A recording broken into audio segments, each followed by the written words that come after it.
Hello, John Talley coming to you live from the Partzilla studio once again, actually on a Friday at 3 o'clock. We're going to wait around a little while and let a few questions start pouring in. But before I dive into that, got a big announcement. We are actually going to start another giveaway. And I'm going to drop a link in the chats, and hopefully it'll get sent out to both of you, or both the YouTube and the Facebook pages.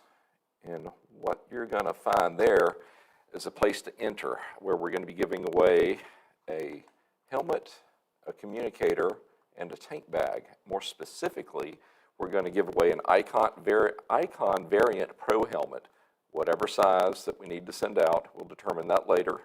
And then we're going to also send out a Sena 10C Evo along with a Givi 15L tank bag. So we'll get you set up, especially if you're a street rider. So if you would, click that link that I just posted and it will go out.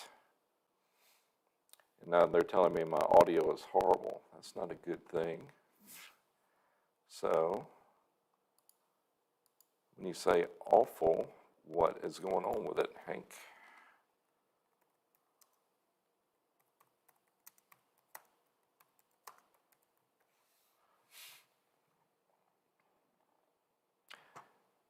You gotta love technology, because it all looks good on my end, but it's scratchy. I'll tell you what. How about now, guys? Is that better? Worse?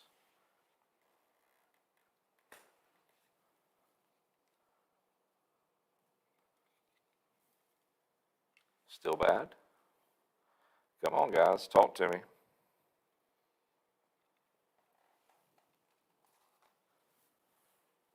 They're typing. Nope, it's a connection. Didn't help connection. Let me do this. We're going to keep streaming. We're going to swap out this mic real quick, and then we will continue on. So y'all just bear with me for just a few seconds.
All right, hopefully that's going to straighten it out.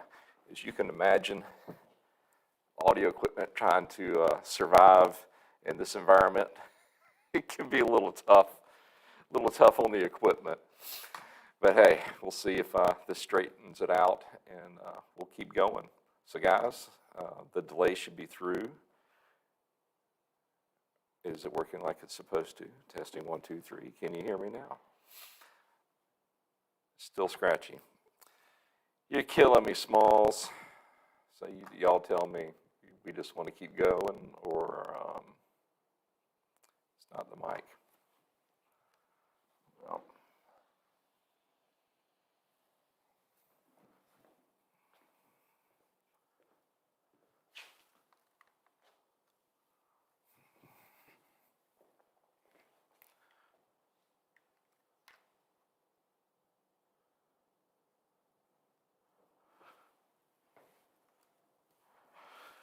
Well, everything should be good to go. Well, guys, y'all want me to keep going if it's still popping and making all kind of noises? And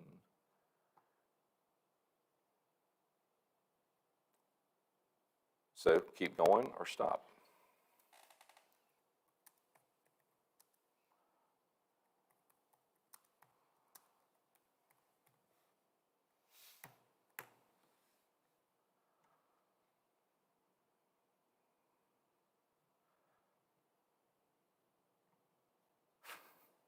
My support team's going crazy.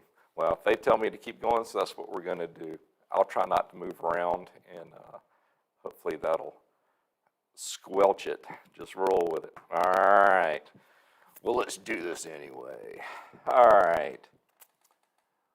Craig was asking me what oil to use in a sports quad Yamaha YFZ 450, brand new rebuilt. All right, well, that's a double-edged question. If you're telling me that you just rebuilt the engine, you need to go through a break-in procedure. And to do that, I would recommend just using a standard regular oil. And you may want to add in an additive so it'll harden up in there like it's supposed to. And the viewers want me to keep going as well. But after you go through that initial break-in procedure, which is only going to last about an hour, hour and a half, in my opinion, especially on a sports model, and I believe we also did a video that explained my opinion of the break-in procedures, whether it be a sport or utility or a street bike. You may want to go find that in our library and take a listen to what I have to say. But after you finish that initial break-in, I would definitely go with the semi-synthetic for the YFC 450, and that's what I did on ours. All right. Tay937 is asking me, on a 99 400EX, can a rectifier cause a weak spark? Probably not, because the rectifier is, well, it is in charge of making sure you've got the appropriate voltage going throughout your machine. Now, could that actually cause a weak spark? That's a long shot, but that's going to be an easy way to find out. Go ahead and put a voltmeter on it when you're running it and see if you're getting somewhere north of 13.5 volts while the engine is a little bit of a fast idle, let's say 2,000 RPMs, and maybe max out around 14, 14.5. And if you're getting that type of voltage, then it's not going to be a weak spark. More than likely, it is going to be the actual coil itself probably going bad. So that will be the first place I will look. Make sure you've got the appropriate voltage, and then maybe take a look at that coil, especially if it starts to degrade with heat or as the machine heats up. Typically what happens with a coil, when they get heated up, they start to break down, and they give a weak spark or maybe not a spark at all. Jeff Stees asked me, I can't enter in my area. Where are you from, Jeff? I'm not aware of any restrictions that we had going for as the contest goes. Yep, got a small crackle. I'll work it out, but like I say, we're just going to keep going like it is, and I'm just trying to stay still. Not easy for me to do. Paul's asking me, hey, John, this 2007 Honda Foreman still doesn't move. Hey, Paul, man, you've been fighting this thing for a while. I've seen a video of someone moving the TPS on the carb, and his meter started to go into gear. Well, that's interesting. I've never seen the correlation in between I assume what you're talking about is the throttle position sensor and the going into gear or not, but at this point, I'd say take a look at it. Make sure that yours is zeroed out, so to speak, and in the right position. Man, you've been fighting with this thing. I wish you were nearby. I'd come to you and we'd figure this machine out. Who knows, I may have to get on a plane now that we've had our restrictions limited or removed with the ongoing battle with the virus. But take a look at the TPS. Hey, and if that is it, I would love to know about it, because you have done everything that I can think off the top of my head as far as trying to get your foreman to keep going. All right, Russian is asking me, what is the ring gap size for a 2009 Honda CBR 600RR? I'm not going to know that off the top of my head, but what I can do is look up the information and then lead off with it at the beginning of next week's live broadcast. So guys, if y'all would mark that and let's see if we can get that information. Well, the guys may be able to pull the information right now, what the ring gap should be for the top 2 rings. But if not, we'll lead off with next week's live transmission with that information. All right, Mad is asking me, I have a 2007 Honda TRX and I want to know when I should rebuild the top end. Well, there's certain indicators for that. We go through a couple of different diagnostic ideas that you need to go through. One is your compression down, or 2, are you having an excessive loss on compression, whether it be from the cylinders or the rings themselves or the valves. I mean, if it's running right and not burning oil and your compression is where it's supposed to be, don't bother with it. I mean, these, especially the Honda TRXs, they are built to run a long time, and it'll start to tell you if there's a problem. You're going to notice a little bit harder to start sometimes, not as quite as much zip, and maybe a little bit of blue smoke starting to come through the exhaust a little bit past warm up. But beyond that, if you've got good compression, keep going. Just change your oil and clean your air filter like you're supposed to. Hondas pretty much run forever. Logan's F-150. Oh, so you picked up that KFX 700 and need some maintenance done. Are the brakes very hard to do, or to change the rear diff fluid? We have yet to do a video on that, but I can tell you from my experience with Kawasaki, it should not be that tough to do at all. And although the fill levels and the torque values are going to be different on that particular model, you can at least look to see how to go through the procedural multitude of our videos. And the one closest to that is probably going to be our 450. No, not our 450. Probably the Grizzly. That would probably be the best one to look at, as to see how it's put together and how it goes back, how it comes apart and how it goes back together on it. Bradley, hey, good evening. Glad I could join again. Glad to see you again here, Bradley. Been super busy. My shop is booked about 3 weeks worth of work. You gotta love it. Everybody is out there playing with their toys, and it is a really, really fun time to be in our business, because people are ready to get out of the house and start enjoying life. You can only play video games for so long, you know? So you are reaping the benefits of people wanting to get out and play, as are we.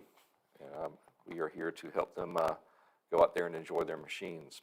Appreciate you dropping in and spending some time with us. Mr. Brown, I have a 2000 Honda. It will crank but dies, and also when you push the start button, the green light goes out, but you let go and it comes back on for a second and it will crank again. What's my problem? Well, give me a little bit more information, Mr. Brown. I know it's a 2000 Honda, but which model is it? And maybe I can point you in the right direction. As far as that green light going out, I think it's pretty common when you hit the start button. Most of the time, it'll even turn off your headlight, depending on which machine it is, because it wants to send all the current it can over to the starter, and that's typically the way they operate. So maybe that being part of the light system, you already know you're in neutral, and it's just shutting off that power so it can send it all to the starter.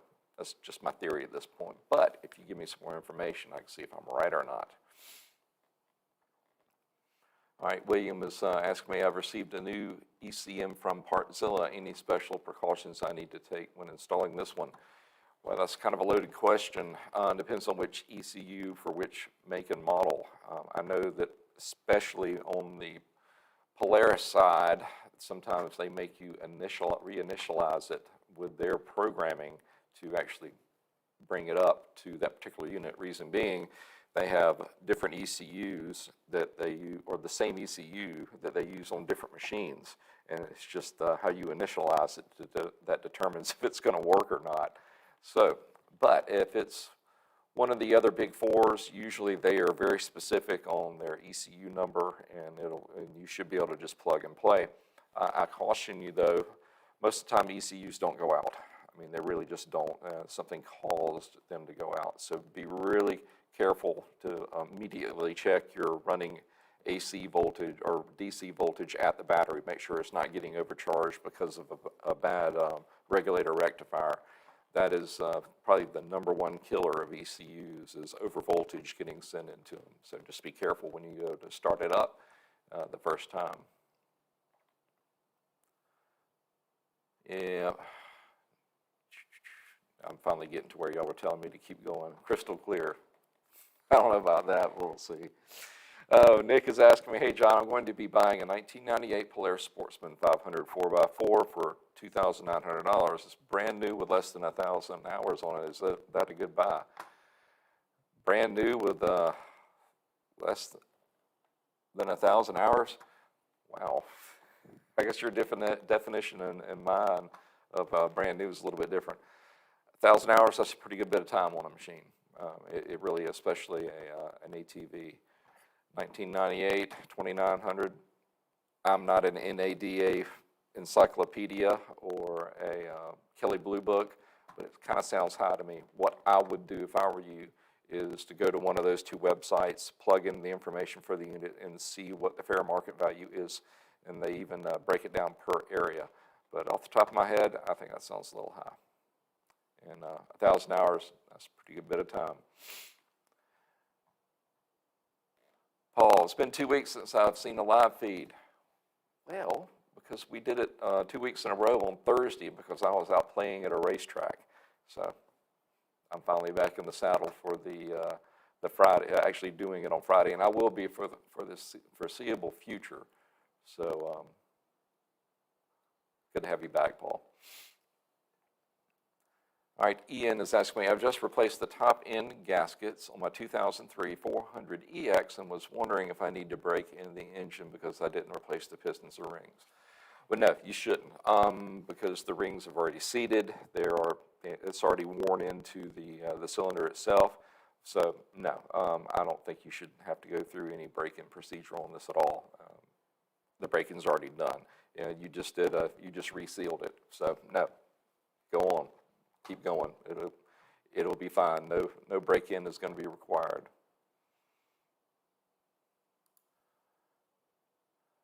Paul chimed in, Nick, that's a sweet deal. I'm working on a 1999 and it's got a fuel issue in the starter. Okay. Well, Paul sees it a little bit different than I do, but hey, we're all about different opinions here. So once again, I'd still go look at Kelly Blue Book or NADA value just to make sure. Now, I know a lot of the values are fairly exacerbated right now, I guess is the best word to use. I think they're a little bit higher than they should be because of demand. But hey, it is a seller's market right now, but just be careful that you don't get taken advantage of. David is saying, hi John from Eastern Canada. I have a 2006 Grizzly 660. I'm having trouble shifting from low to reverse in the diff lock. Also, is there a video on adjusting the gear level? I never did a video on that particular one, but that would be the first place that I would send you to. It sounds like your adjustment may be a little bit out of whack because if I remember correctly, to go into reverse, you have to turn the knob and then shift it into reverse. And I wonder if those two pivot points or two actuators are actually synced up and causing it to be a little bit tough to shift into reverse. Another thing, you may want to make sure that you've got fresh fluid in your transmission and or differential. That could be causing it to bind up a little bit in there. I'd probably look at that first. When is the last time you did a full fluid change on your machine? Maybe it's time to go ahead and knock that out. Our Grizzly 700, it's going to be similar as far as the front and rear differential, as well as the transmission drain and fill. So you may want to look at those videos to get an idea of what you're up against. It's really not that tough. Keith is asking me, I just got an 03 CRF 450, and what would make the counterbalance shaft gears break off? Whew. They shouldn't. That would lead me to believe that there's some pretty severe binding going on in between the actual crankshaft and the transmission. I wonder if there's something going on in the transmission that's straining the counterbalance gears. That shouldn't be happening. Something's not happy in there, apparently.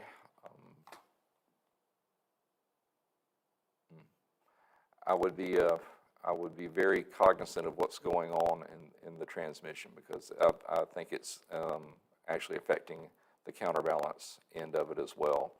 I don't know if it's causing it to jog back and forth, maybe excessive vibration, but something is stressing those gears if you're telling me that they're shearing off. Whew. Oh, Jeff's asking me, what do you know about CF Moto? A little bit, but my knowledge is a little dated on it.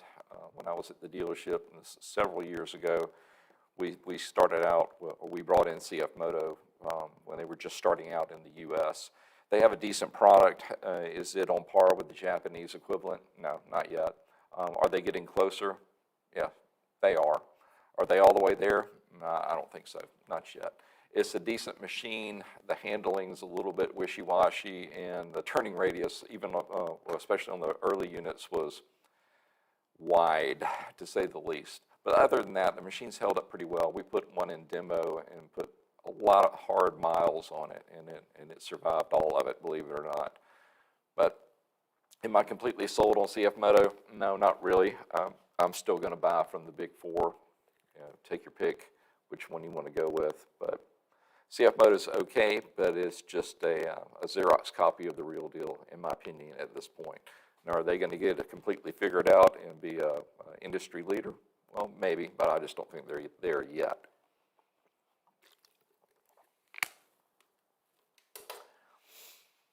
Kyle's asked me, what do you think about Rocky Mountain ATV? I think they're a well-run company. I have nothing bad to say about them.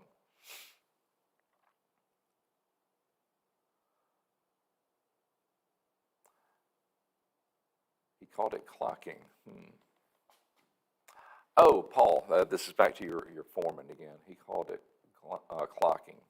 I haven't heard that term, but I'll do a little research to see what I can come up with it.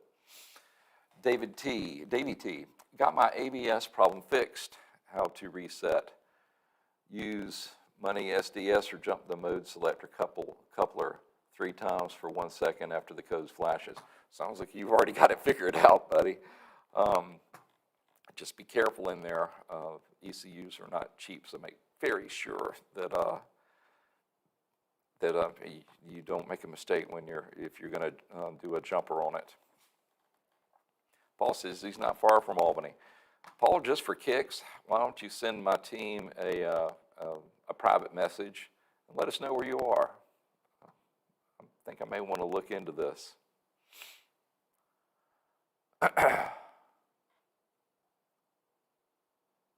All right, Sinister is asking me, is it possible to repair a case that has had a chain come off and crack around the shifting rod?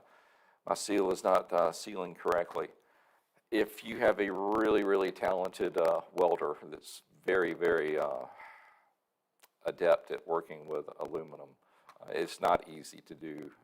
I've seen that happen before, and I've actually had a couple of cases welded because they were so old they weren't available anymore. The trick is you need to find somebody that's really adept at it, really talented, because it is an art form to weld correctly and not warp it and make it worse. But it is possible. Keith is saying, what would make the counterbalance shaft gears like 4 or 5 teeth all in one spot break off? Like I said, it had to be some type of binding for it to stop and just rip apart 4 or 5 teeth in one section. That tells me that something either on this end or this end was causing that interconnection to snap. So something on one end or the other is going wrong on that to make that happen. All right, Matthew is asking me, I have a 2004 YFC 450, and I just got a new spark plug, and it was working, but then I was riding it around. Now it won't start, and it only cranks. Do you know what I'm supposed to do? Let me read that again, Matthew. 2004 YFC 450, you put in a new spark plug, and it was working, but then I was riding around. Now it won't start. Pull the plug back out. Make sure that it hasn't gotten fouled. I'm curious why you replaced it to begin with. What was wrong with it? Another thing, are you absolutely sure that you put the wrong or the right plug in there? There are different heat ranges, and if you got one that may look correct, if it's not the correct heat range, then either A is going to run too hot or too cold, and it's either going to foul the plug or burn off the end of the electrode because it's running too hot. So pull the plug, take a peek, make sure that you put the correct one in there, and then try it again. Also check your plug wire itself, make sure that didn't get partially dislodged when you actually pulled the cap off. I've had that happen before. Pull the cap off, it actually pulled the wire from inside, but you couldn't see it where it wasn't going all the way up into the cap. But go back to basics. You change something on the machine, go back there and make sure it's right, and then make sure nothing else changed as you were putting it back together. All right, Hugh is asking me, hey John, I'm thinking about installing centromatic wheel balancers on my GL 1800. Are they as good as people say? Well, you got me on this one, Hugh. I have never heard of centromatic wheel balancers, but I understand what they're trying to accomplish. But I'm a little bit curious. I mean, every Goldwing I've ever ridden has been just the glass smooth, especially if you do get the rims balanced, if they are a little out of whack, if your shop actually does that. Now, I know a lot of shops, they are not like your standard car, tire places where they've got balancers. Most people just throw them on there, maybe put them on the balance wheel, and then send them on their way. But if the Goldwing community as a whole is a big fan of the centromatic wheel balancers, I'm betting there's something to that, because that is a very particular group of riders, and they demand the best out of their machines. But just for kicks, I'm going to do a little research on that, come to my own conclusions. All right, Todd has asked me, John, is there an ECU for a KQ750 that peps it up like a Vortex does to a YFZ? Not that I'm aware of. The KQ is a little bit of an out of the mainstream machine, so I kind of doubt anybody's gone through the investment to step up its performance. Series of Tunnels is asking me, I have an 03 Kawasaki Vulcan that feels like a crankshaft is binding up in certain turn intervals. I'm able to turn it by hand, but at certain intervals it is very hard to turn. So you're telling me is that as the crankshaft is going through its revolution, it is binding up in certain areas? It really sounds like it may have overheated and it is actually warped or potentially installed incorrectly. Is this an OEM one? Had it ever been installed? Is this something that was a change out on the machine? Is it aftermarket as an OEM? But at any rate, it sounds like it is not square in there like it's supposed to be, and it's binding up at part of the stroke. But no, that should not happen. I hate that you're having to go through that. Tiana is asking me, hey John, I have a TRX 500 FM and it jumps out of first gear, but not all the time. Do you think it's a broken tooth or something to do with the selector? Sounds to me like that's one of your shift forks that's potentially bent, and or the synchronizers, or when the gears actually come together, it's evidently rounded off the edges, and now when you get on it, it's popping out of gear. So either A, the shift fork is not pushing the gear all the way in to engage fully, or the gears are actually worn where they interlock, and that's causing it to pop out. It's going to maybe a combination of both. You may end up having to go in there and replace that one shift fork as well as that one gear. Well, good grief, guys. I've almost caught up with you, but now I am out of time. So guys, if you would make note of those last 4 or 5 questions, we'll lead off with them next time. Good group of questions, guys. Sorry about the audio when we cut loose from here. My team, if you would, go over to our test platform and let's see if we can figure this thing out. I don't want to hurt everybody's ears every Friday. Well, listen, we just want to say thank you for swinging by and spending a little bit of time with us here today on Friday. I want to also say thank you if you're one of our customers, because it You actually are the ones that make all of this possible. And I really enjoyed doing this, hoping you get your machine back on the road track or trail. Well, everybody have a great weekend, a great week, and we will see you next Friday at 3, hopefully with a functioning, non-scratchy audio system. Y'all have a great day.